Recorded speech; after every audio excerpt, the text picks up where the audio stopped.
तो गाइस आज का हमारा टॉपिक है मनी मेजरमेंट कॉन्सेप्ट।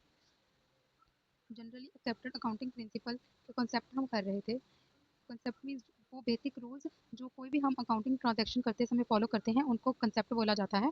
तो आज हमारा सेकंड कॉन्सेप्ट है वो है मनी मेजरमेंट कॉन्सेप्ट।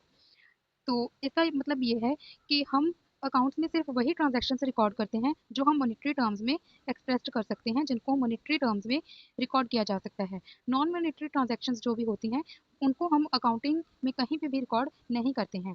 जैसे कि अगर कोई एम्प्लॉय जो कि बहुत ही बेस्ट एम्प्लॉय था कंपनी का, अगर उसकी डेथ हो जाती है तो कंपनी को बहुत लॉस होगा, पर उस लॉस को हम मॉनेटरी टर्म में एक्सप्रेस नहीं कर सकते हैं कि कंपनी को टोटल कितना लॉस हुआ है। तो इसलिए वो नॉन मॉनेटरी ट्रांजैक्शन है जिसको रिकॉर्ड नहीं किया जा सकता, पर कंपनी को लॉस तो हो ही रहा है। तो ये थी मनी मेजरमेंट कॉन्सेप्ट।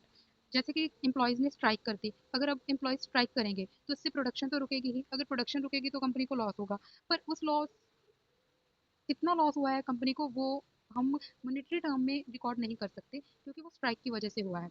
तो ये था हमारा money measurement concept. In accounting, we record only those transactions which are expressed in terms of money. In other words, a fact which cannot be expressed in monetary terms is not recorded in the books of account.